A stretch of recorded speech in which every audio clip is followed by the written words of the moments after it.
avec la parole que tu as entendue, tu vas en enfer. Dernièrement, j'étais à la maison, j'ai vu, mon épouse était sur l'internet, elle regardait un prophète comme ça.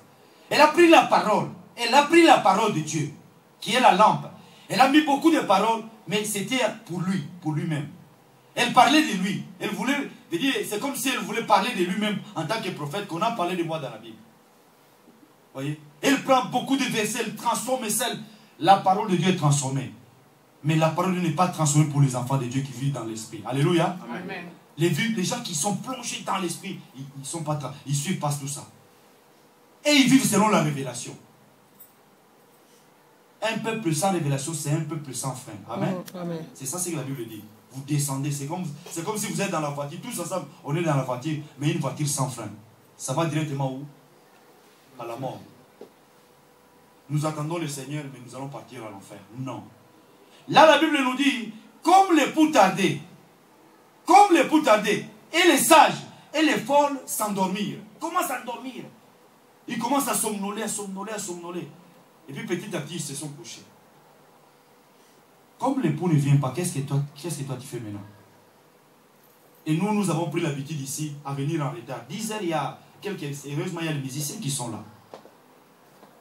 L'époux n'est pas encore là, ma soeur, mon frère. Soyons fidèles avec le Seigneur. Alléluia. Amen. Il faut déjà, pour être fidèle, pour recevoir des grandes choses, il faut commencer avec des petites choses. Déjà, venir avant. Tu sais que non, à midi, si vous voulez qu'à midi qu'on finisse, nous devons à 10 heures pile. Vous savez, il y a des églises. S'ils disent 10 heures, à 10 heures, moins le quart, l'église elle est déjà, pas remplie, mais 80% des gens, ils sont déjà là. Je dis bien 80%, ils sont déjà là. Parce que dans leur cœur, ils ont compris que notre Dieu doit prendre la première place. Alléluia. Amen. Dieu doit prendre la première place. Ma soeur, je te conseille tout simplement, tu dois laisser la première place à Dieu. Même s'il y a des fêtes, même s'il y a quel que soit le problème que tu peux avoir hier soir. Il y a même des gens qui se marient le vendredi. Ils font leur fête le vendredi. Parce qu'ils ont compris l'importance de Dieu. La fête ne peut pas te donner la vie. Alléluia. Amen. La fête ne te donnera pas quelque chose. Mais dans la fête, nous allons faire plaisir aux mariés. Hier, nous aussi, on était à la fête. Hein? Mais à 1h pile, 1h et quelques, j'ai dit à ma famille, on y va. Parce que demain, nous avons un rendez-vous avec le Seigneur. Moi, pour moi, le Seigneur, il est plus important que la fête là. Moi, je n'étais pas là dès dimanche, j'étais en Belgique. J'ai vu quelque chose, je vous dis, mes bien-aimés, que ces gens-là, ils ont compris l'importance de Dieu. Ils étaient à la fête, ils ont dit, les mariés, ils vont entrer à 19h30. Nous, on arrive à 20h30, les gens mangeaient déjà. Alléluia. Amen. Les gens mangeaient déjà. 20h30, 21h. À 23h30, quelque chose comme ça, il y avait déjà les gâteaux qui étaient coupés. Les cadeaux, ils venaient. Minuit 30, quelque chose comme ça. Petit à petit, il disait au micro, demain, nous avons l'église. Demain, nous avons l'église. Nous avons le culte demain matin. À 1h du matin, tout le monde, je dis bien les gens de l'église, hein, les membres de l'église sont partis. Parce qu'ils ont compris, ils ont rendu service, ils ont fait plaisir aux mariés, mais après, ils sont partis. Alléluia. Amen. Pour eux, ils ont accompli ce qu'il fallait faire. Mais maintenant, je vais chercher à plaire à mon Dieu. Je vais aller me reposer. Parce que demain, j'ai rendez-vous avec un grand Dieu, le roi des rois. Amen. Amen. C'est ça, mes bien-aimés. Je vous conseille, mes bien-aimés, de prendre cet exemple. Parce que nous, surtout nous, maintenant, chez nous, les Africains, d'habitude, c'est comme ça. Il y a la fête, les mariés entrent à minuit, les gens ils restent jusqu'au matin. Et le lendemain, ils ne viennent pas à l'église. Soyons fidèles avec le Seigneur. Amen. Amen. Soyons fidèles avec, pas avec quelqu'un, mais fidèles avec le Seigneur. Et Dieu va bénir.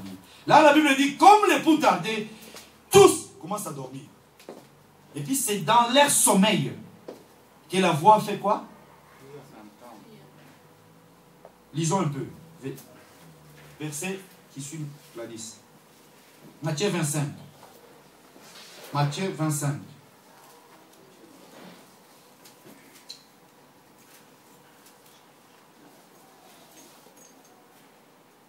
Verset 6. Je prends le nom du Seigneur. Au milieu de la nuit, on cria, voici le marié, allez à sa rencontre. Alléluia. Au milieu de la nuit. Au milieu de la nuit. Matthieu 25. Au milieu de la nuit. On cria, voici L'époux. Alléluia. Amen. Voici. L'époux. Après, ils ont fait quoi? Ils se sont réveillés. Après, les sages, ils ont pris leurs lampes. Ils ont allumé. Les faux, ils ont allumé aussi. Mais la lampe ne s'allumait pas. Alléluia. Amen. Ça donne un tout petit feu et puis ça s'éteint. Après, ils vont chercher. Mais c'était déjà trop tard. Les sages, ils sont partis. Les folles, ils sont restés. Mais les folles, là, ils avaient leur lampe aussi. Comme peut-être toi, comme peut-être moi, j'ai la lampe. Mais peut-être dans ma lampe, dans la lampe que moi j'ai, il manque peut-être l'essence, il manque peut-être le diesel, il manque peut-être l'huile. Pour donner la lumière. J'ai tout simplement la parole. J'ai la parole, on voit, oui. Maintenant, comme on dit, les gens qui aiment de grosses Bibles là, ils se promènent. Ah, regarde, ça c'est un chrétien. Je peux marcher avec la Bible, mais ça ne sert à rien. Si dans cette parole qui est là, je n'ai pas de révélation qui est dedans. Parce que l'effet d'avoir de lire ça, c'est comme quelqu'un qui lit les journaux. Hein. Le matin, tu te réveilles, tu prends les journaux, tu lis, tac, tac, tac, tac. Tu finis, tu jettes. Mais tu peux lire, relire la Bible. Autant, mais à la fin, tu n'as rien dedans. Parce que sans l'Esprit, sans le Saint-Esprit, ce que tu lis là, il n'y a pas la vie dedans. Ce que tu lis dans la Bible, il n'y a pas la vie. On cria la nuit, voici l'époux. Et tous se réveillent. Dans le sommeil, ma soeur, mon frère. Comme l'époux tardait, qu'est-ce que tu fais maintenant? Peut-être tu ne dors pas. Vous savez pourquoi nous dormons? Parce que nous sommes fatigués, n'est-ce pas? Parce que nous sommes fatigués. Même moi, si j'arrive, je finis le travail, j'arrive à la maison. Je me rappelle, maintenant, c'est bon, parce que je commence à 16 h. Maintenant, si c'est rare, c'est vraiment rare, je dis rare. Mais avant, c'était à la pause comme ça. Si je ne dors pas bien la nuit, quand tu es au travail, tu te sentais vraiment fatigué. Je cherchais même à dormir 5 minutes. À la pause de 7 minutes, j'allais vite, je me mettais là-bas, je fermais les yeux, je dormais pendant 5 minutes. Mais la Bible nous dit, pendant qu'il dormait, c'est l'heure où les cris a retenti. Peut-être pendant que toi tu es distrait, peut-être le sommeil là, comme toi tu es là, c'était distraction. Peut-être le sommeil là, c'était tes préoccupations. Peut-être c'est ce qui est souci de ton cœur. Parce qu'on parle des sommeils. Mais je peux définir le sommeil là, l'assoupissement là, par beaucoup de définitions pour toi. Et toi-même tu peux définir ça. Par rapport à l'okoyosa. Alléluia. Amen. De façon que quand l'époux vient, parce qu'il y a des enfants, quand ils dorment, la Bible nous dit, nous ne dormons pas comme tout le monde. Hein. Alléluia. Amen. Alléluia. Amen. Nous allons lire ça dans le livre